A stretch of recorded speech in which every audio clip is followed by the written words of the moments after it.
এই সেই নলকূপটা, যেই নলকূপের পানির জন্য অপেক্ষা।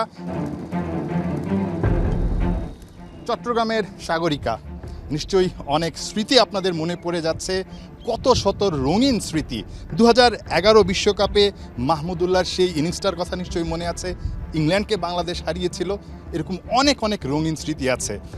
যে মাঠটা অনেক অনেক রঙিন স্মৃতি বহন করছে, সেই মাঠেরই রং হারাতে বসেছে।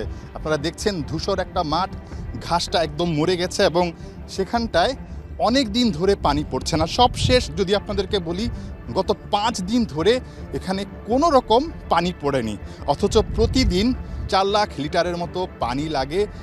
পুরো বন্দরনগরী চট্টগ্রামেই কিন্তু পানির সংকট, সেটার প্রভাবটা পড়েছে এই মাঠেও, যার কারণে রং হারিয়েছে, ঘাসগুলো মরে গেছে। এবং নিউজিল্যান্ডের বিপক্ষে এই সিরিজটার আগে, অর্থাৎ শেষ ম্যাচটা, ওডিআইয়ের শেষ ম্যাচটার আগে আপনারা যদি মাঠে চোখ বুলান, অনেকটা হতাশ হবেন। যারা এই মাঠটাকে চেনেন তাদের অনেকটা অচেনা মনে হবে।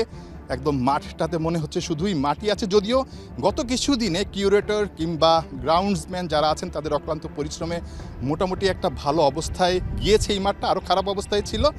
যেটার আসলে সমস্যা সেটা হচ্ছে পানি, এবং সেই পানির সংকটটা দূর করার জন্য একটা স্থায়ী সমাধান বিসিবি করেছে, এবং সেই সমাধানটা হচ্ছে একটা গভীর নলকূপ স্থাপন। একটু যদি আপনাদেরকে নিয়ে যাই, ঠিক স্টেডিয়ামটার ভেতরেই, অর্থাৎ পেছন দিকে, গ্যালারির ঠিক পেছন দিকটাতেই একটা গভীর নলকূপ বসানোর কাজ চলছে এই মুহূর্তে, যেটা শেষ পর্যায়ে আছে। আপনারা যদি দেখেন এই নলকূপটা, এখানে 850 ফুট গভীর একটা নলকূপ, এবং সেই নলকূপটার কাজ চলছে। খুব শিগগিরই হয়তোবা এই নলকূপটার কাজ শেষ হয়ে যাবে এবং এখান থেকে পানি সাপ্লাইয়ের একটা কাজ হয়তোবা শুরু হবে।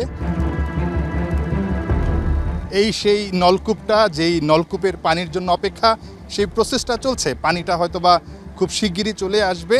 যারা কাজ করছেন তাদের সঙ্গে একটু কথা বলতে চাই। আমাদের মনে হয় যে বোরিং করা শেষ হচ্ছে, এখন ওয়াশ শেষ হওয়ার পরে আমাদের পাম্প মোটর নামানো হবে। এটা মানে আমি শুনেছি যে এরকম গভীর নলকূপ থেকেও নাকি লবণাক্ত পানি আসে, মানে এটা থেকেও কি লবণাক্ত পানি আসবে? এটার থেকে লবণাক্ত পানি আসবে। লবণাক্ত পানি আসার পর এটারে লবণাক্ত পানি তো আবার ঘাসের জন্য খারাপ, ঘাস তো মরেই যায়। খারাপ। এখানে একটা আউজ করা হবে এক্সট্রাভাবে।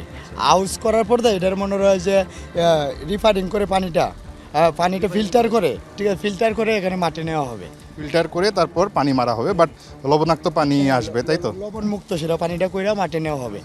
বুঝতে পারছি। তো কতদিনের মধ্যে এই কাজটা শেষ হবে? কারণ মাঠটা তো দেখেছেন, আপনার এর আগেও দেখেছেন, মাঠটা সবুজ, এখন একদম মরে গেছে, ধূসর। ইনশাল্লাহ আমাদের কাজ পুরোপুরি সাকসেস আল্লাহর রহমতে। এখন পাম্প মোটর কোম্পানি নিয়ে আসবে, ঠিক আছে। আমরা 1 সপ্তাহের মধ্যে এটা হ্যান্ড ওভার দিতে পারবো। 1 সপ্তাহের মধ্যে? তার মানে এরপর থেকে এখান থেকে পানি নিয়ে মাঠে সেই সাপ্লাইটা দেওয়া যাবে? জি জি জি। আচ্ছা, তার মানে ওই সমস্যাটা থাকছে না? না না, আর থাকছে না। এটা ডিপটা হওয়ার পর মাঠের যে সমস্যাটা সমাধান হয়ে যাবে ইনশাল্লাহ। যেটার জন্য আসলে অপেক্ষা, যেই মাঠটা রং হারিয়েছে, যেই মাঠের ঘাসগুলো রং হারিয়েছে, যেখানে আসলে উইকেটে পানি দেওয়া যাচ্ছে না, পর্যাপ্ত পানি না থাকার কারণে এখানেও একটু সমস্যা। লবণাক্ত পানি উঠবে হয়তোবা, সেটা প্রসেসের মাধ্যমে ফিল্টারিং করে তারপর হচ্ছে গিয়ে মাঠে পানিটা ছিটিয়ে দেওয়া হবে। তখন হয়তোবা ঘাসগুলো আবারও প্রাণ ফিরে পাবে, যেটা নিয়ে দীর্ঘদিন ধরে আসলে সমস্যায় ভুগছিল এই স্টেডিয়াম কর্তৃপক্ষ। সো সব কিছু মিলে আমার কাছে মনে হয় এই সমাধান হওয়াটা অনেক বেশি জরুরি, কারণ এখানে রেগুলার ইন্টারন্যাশনাল ম্যাচ হয়, যেখানে ধূসর মাঠটা আসলে টিভি স্ক্রিনে বা যারা গ্যালারিতে বসে খেলা দেখে তাদের জন্য বেশি একটা চোখের শান্তি মেলে না। নাহিয়ান বিন জসিম, 71, চট্টগ্রাম।